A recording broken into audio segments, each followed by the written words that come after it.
Վարչապետի այսօրվա հայտարարությունը, թե եկեղեցին եւ պետությունն այսուհետև միասին են, քննադատում են ընդդիմադիրներն ու իրավաբանները, պնդելով, որ Նիկոլ Փաշինյանը խախտում է սահմանադրությունը։ Պետությունը, իդեմս պետության գործադիր իշխանության ղեկավարի,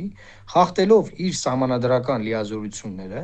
նա սահմանազանցում է կատարում իր լիազորությունների շրջանակից եւ ոտնահարում է Հայաստանի Հանրապետության այս պահին գործող սահմանադրությունը։ Ավելին, նա իր գործողություններով նաև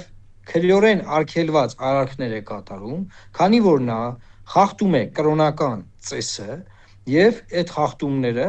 ամեն անգամ տարատեսակ ձևերով արձանագրվում են։ Մյուս դեպքում աշխատանքի ժամին պետական բարձրաստիճան պաշտոնատար անձանց աշխատանքներից հանում բերում տարածքներ, նույնը տեղական ինքնակառավարման մարմինների ներկայացուցիչներին, ինչպես նաև տարածքային կառավարման մարմինների ներկայացուցիչներին։ Վարչապետի այս բոլոր գործողությունները քրեորեն հետապնդելի են եւ դրանք վաղ թե ուշ քրեաիրավական գնահատական են ստանալու։ Բնականաբար, քանի որ այսօր Հայաստանի թե գլխավոր դատախազը, թե գլխավոր դատավորը, թե ԲԴԽ նախագահը, թե ԱԱԾ պետը, թե ոստիկանապետը, թե ոստիկանական գվարդիայի ղեկավարը, թե ՊՆ նախարարը, ցանկացած ինչ պաշտոն, որ հիմա ես թվարկում եմ, այս բոլոր պաշտոններին ինքն է անձամբ աշխատում։ Հետևաբար ինքն իր դեմ գործ չի հարուցելու, ինքն իրեն չի արգելելու, ինքն իրեն չի բռնելու եւ այս ապօրինությունը շարունակելու է մինչեւ այն պահը, որ երկրում լինեն փոփոխություններ եւ իր գործողություններին գնահատականներ տրվեն։ Նա այլևս փաստաթուղթ է պաշտոնապես ստորագրել եւ այդ փաստաթուղթը ստորագրելուց հետո անձամբ ներգրավված է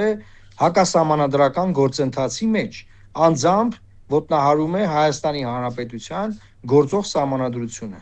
որովհետև տեսեք, սահմանադրությամբ նաև պետական իշխանության մարմինները իրավասու են կատարել այնպիսի գործողություններ, որոնց համար նրանք լիազորված են։ Այն ինչի համար լիազորություն չունեն, այնինչ չկա գրված նրանց լիազորությունների տիրույթում, այդ գործողությունները նրանք իրավունք չունեն կատարել։ Ես կասկած չունեմ, որ ապագայում այս բոլոր գործողություններին իրավական գնահատական տրվելու են։ Իր նպատակն այն է, որ Հայաստանի Հանրապետություն մեջ ունենա իրեն լոյալ եկեղեցի ղեկավարով, ովքեր կընդունեն արևմտյան Ադրբեջանի թեզերը եւ Հայաստանի Հանրապետության միակողմանի զիջումները, մեր պետության այս ընթացքը, որը որ անդադար մենք միայն կորուստներ ենք ունենում, այդ ընթացքի վերաբերյալ ծպտուն չեն հանի։ Ավելին նաև կտարանջատի եկեղեցին սփյուռքի կառույցներից։ Սահմանադրության խախտումը ինքնին էլի կարող է հիմք հանդիսանալ ցանկացած պաշտոնատար անձի,